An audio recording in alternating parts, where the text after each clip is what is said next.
여러분, 최근에 웃으신 때가 언제입니까?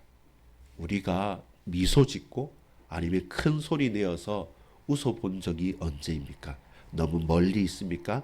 아니면 자주 있습니까? 그렇다면 여러분 왜 웃으십니까? TV를 보고 유튜브를 보면서 그냥 실없이 웃었습니까? 아니면 누군가를 비웃으셨습니까?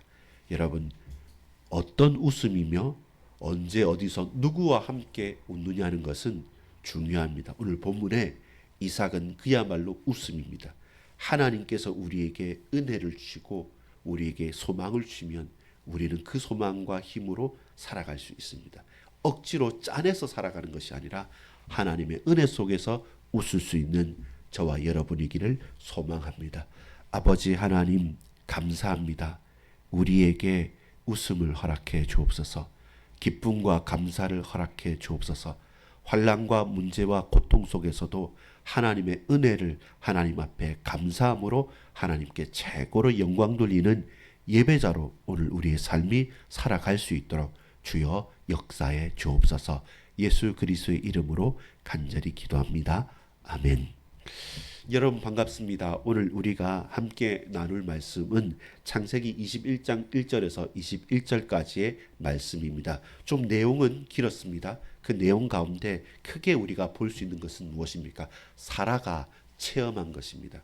아브라함은 들었고 그리고 고백하면서 믿었던 언약 무엇입니까? 네 씨로 말미암아. 그래서 처음에는 에베네셀을 통해서 우리 집에서 길리운 자, 그 다음에는 저 이스마엘이라도 사라가 아닌 사례가 아닌 하갈 요종을 통해서 나온 아들이라 할지라도 잘 되기를 원한다고 했던 그 일부의 순종, 사실은 진짜 순종이 아니죠. 그런 인간적인 타협의 결과로서 왜요?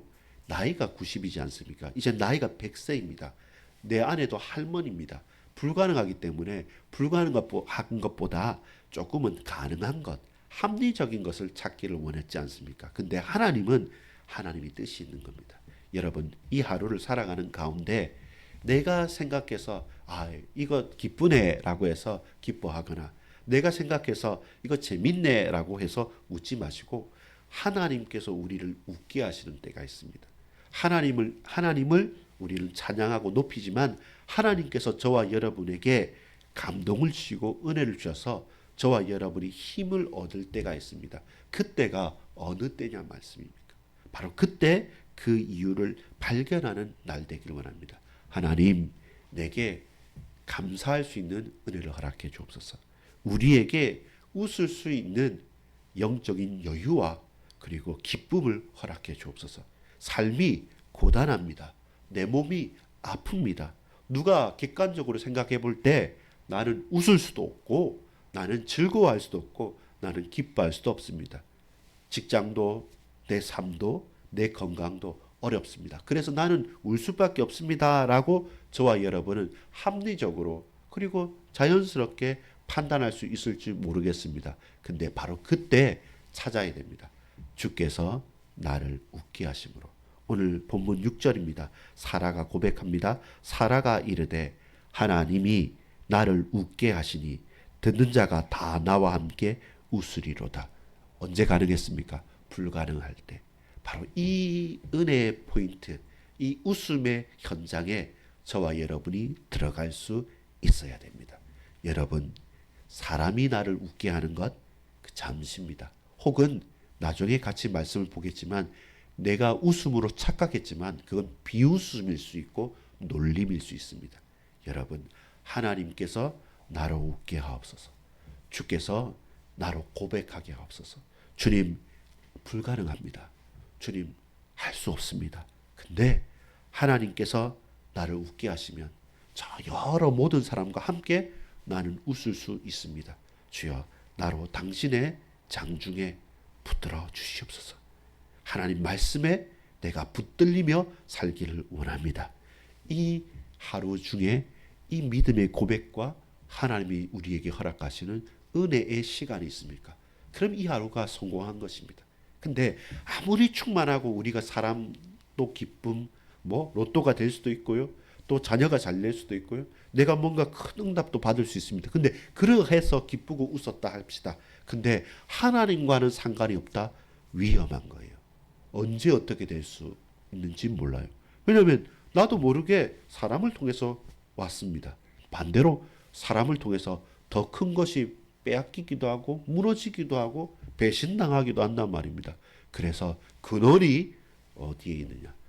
주께서 나를 웃게 하시니 내가 듣는 자가 다 함께 웃으리로다. 그럼 첫 번째입니다. 오늘 웃음을 가지고 이야기할 건데 우리가 본문을 봤잖아요. 어떤 웃을 수 있는 응답이 있었습니까? 첫 번째는 사라와 아브라함에게 기쁨의 웃음이 있습니다. 어떤 기쁨의 웃음이었습니까? 불가능을 가능하게 한 웃음입니다. 그야말로 이삭이라고 하는 100세 노년에 얻은 아들로 말미암아 여러분 오늘 잔치를 베풀게 됩니다. 젖될 때 기쁘잖아요. 불가능했던 일이지 않습니까? 약속은 받았지만 그 약속이 75세 때 이 떠날 때 본토 친척 아버지 집을 떠나라 할 때 그때 받았던 그 약속의 말씀이 이런저런 우여곡절 끝에 적어도 25년이 지나서 이루어지니까 그 쉽지 않은 일이었지 않겠습니까? 그래서 노년에 얻은 아들, 내 얻을 수 없는 가운데 얻은 아들. 그래서 그 이삭이라는 단어가 웃음이었습니다. 비웃음이 아니고 하나님께서 나를 웃게 하셨다. 사라의 고백이 진정한 고백이죠. 그래서 그 아들도 하나님께서 웃음을 주셨기 때문에 이 이삭이 웃음이라는 이삭 뜻이 되는 거죠. 그래서 여러 사람으로 잔치를 베푸는 거죠. 이 자녀는 하나님이 주신 거야. 우리의 능력이 아니야. 하나님의 약속에 있는 언약의 백성이야 라고 하는 이삭 그 존재 자체가 어떻습니까? 존재 자체가 불가능을 가능하게 한 웃음입니다. 나를 웃게 하시는 하나님. 하나님께서는 불가능을 가능하게 하시고 내가 할 수 없는 것을 가능하게 만드시는 하나님이십니다. 이것이 우리가 바라보는 웃음입니다. 여러분 오늘 이 하루를 살아가는데 불가능이 가능하게 되어지는 나는 할 수 없지만 하나님께서 하시는 약속대로 하셨다는 거잖아요. 한 번도 하나님은 그 약속을 변하거나 약하거나 그리고 바꾸시지 않으셨어요. 문제는 내 환경, 내 상황이 바뀌었던 거예요. 나이가 많다. 우리 집에서 길리운 자 혹은 안 되면 저 후처를 통해서 어떻게든 우리는 항상 왔다 갔다 해요. 우리는 내 환경 조건 따라서 이건 가능하다. 이건 가능하지 않다. 만군 내 생각을 합니다. 그러면서 웃기도 하고요. 울기도 하고요. 낙심하기도 하고 충만하기도 하고 이렇게 막 우리는 왔다 갔다 하는데 하나님은 한 번도 그 약속을 바꾸시지 않으셨던 겁니다. 그래서 하나님의 약속이 우리에게 웃음이 되어지고 우리의 믿음의 근거가 되어져야 돼요. 사람을 의지하거나 나를 의지하면 언제나 감정, 감각에 따라서 왔다 갔다 할 수밖에 없는 거죠. 여러분, 이 하루를 살아갈 때 나를 의지하고 사람을 의지해서 위태롭게 왔다 갔다 하면서 울었다가 웃었다가 그렇게 롤러코스터를 타고 가겠습니까? 아니죠. 언약은 분명해야 됩니다. 우리의 삶에 여러 모양들은 있지만 그러나 하나님을 향한 하나님께서 내게 주신 언약은 불변합니다. 주여 나로 웃게 하옵소서. 환경은 바뀌지만 그 환경에 따라 웃고 우는 것이 아니라 하나님께서 나로 웃게 하셨으니 듣는 자가 모두 함께 웃으리로다. 주여 내게 감사할 수 있는 그리고 믿을 수 있는 소망이 있는 진정한 그리스도의 사랑이 있는 그 믿음의 약속을 붙들고 웃게 하옵소서. 그럼에도 불구하고 웃을 수 있고 감사할 수 있는 언약을 허락해 주옵소서. 아브라함과 사라에게는 이삭이었어요. 드디어 그게 나타났던 거예요. 우리에게는 드디어지만 하나님은 한 번도 변하지 않았습니다. 처음부터 네 씨로 말미암아였고 처음부터 저 하늘의 별보다 더 많아지게 하겠고요. 근데 그게 어디에까지요? 이스마엘에게까지 약속이 있는 거죠. 우리는 우리의 책임으로 말미암아 우리의 생각으로 말미암아 뭐가 일어납니까? 갈등이 일어나요. 자 보세요. 두 번째입니다. 두 번째 웃음은 뭐냐면 첫 번째는 하나님께서 우리에게 주신 기쁨의 불가능을 가능하게 하는 기쁨의 웃음이었죠. 두 번째는 인간적인 불신앙으로 말미암은 시기와 비웃음의 웃음이에요. 자, 오늘 본문에 보면 이렇습니다. 9절에 보면 사라가 본즉 아브라함의 아들 애굽 여인 하갈의 아들이 이삭을 놀리는지라. 이제 하갈의 아들이 뭡니까? 이스마엘이잖아요. 이스마엘인데 이스마엘이 13살 차이가 나니까 이제는 형이잖아요. 배다른 형이지 않습니까? 근데 이스마엘이 하는 모든 행동이 그 갓난 아이, 젖된 아이한테는 위협이 될 수도 있겠죠.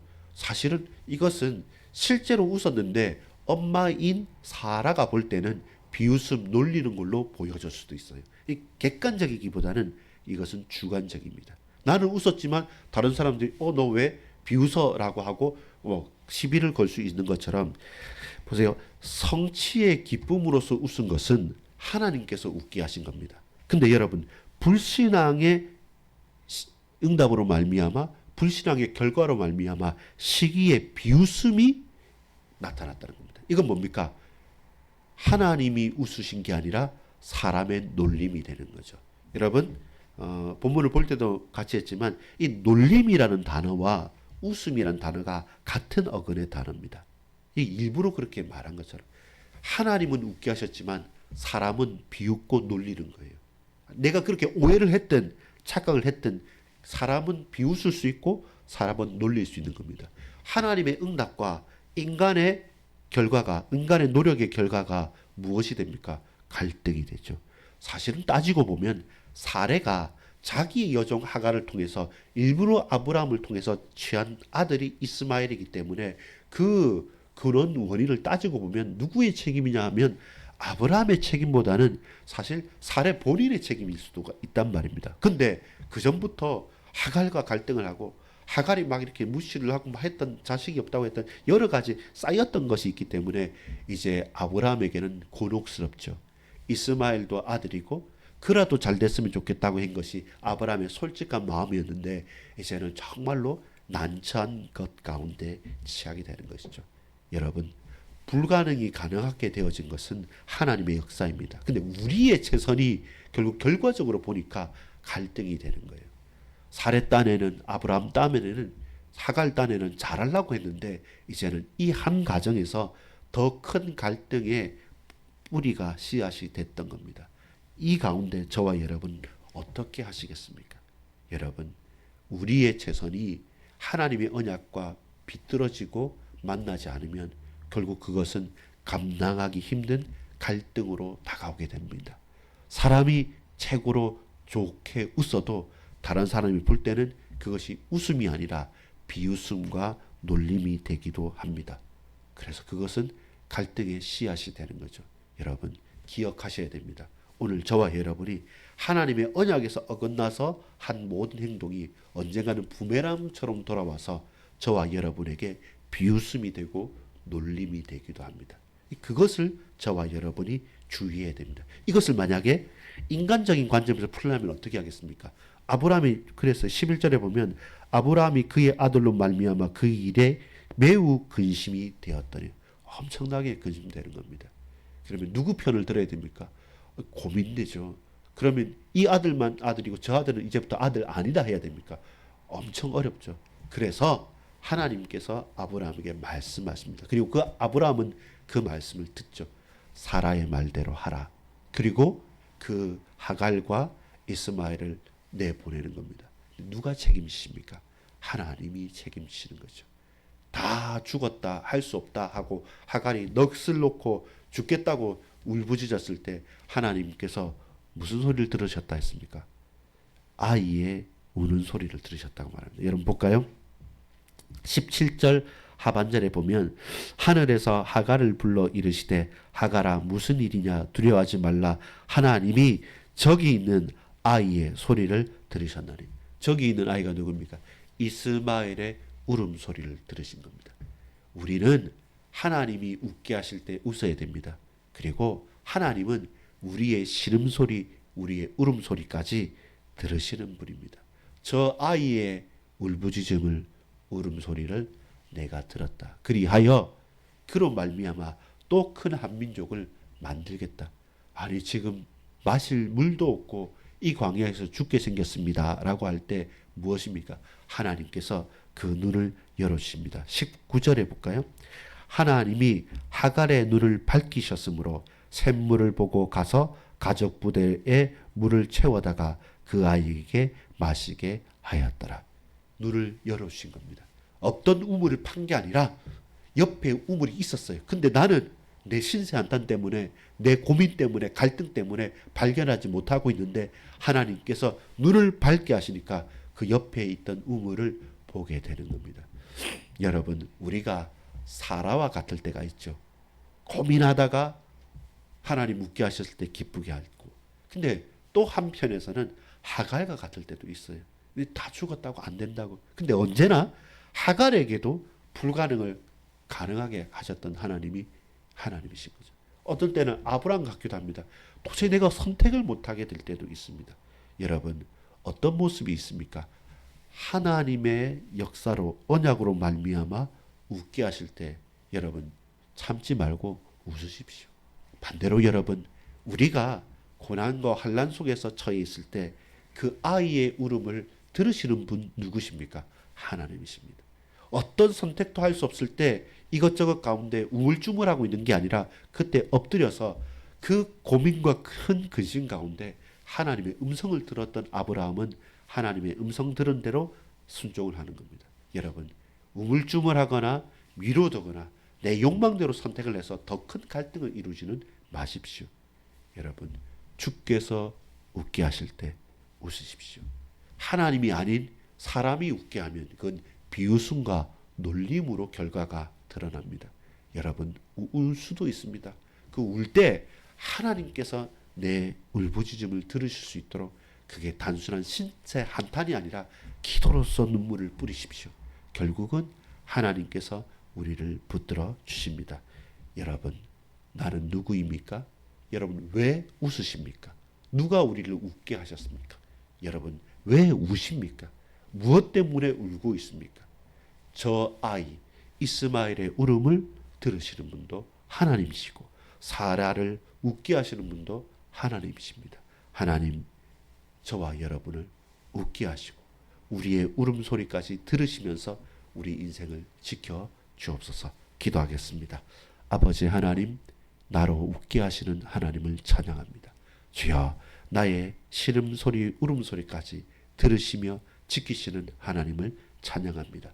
오늘 내가 가는 현장마다 하나님이 웃게 하시고 내 울음소리를 들으시는 하나님 앞에 엎드려 기도할 수 있는 복된 날이 되어질 수 있도록 역사하옵소서. 구주 예수 그리스도 이름으로 간절히 기도 올리옵나이다. 아멘.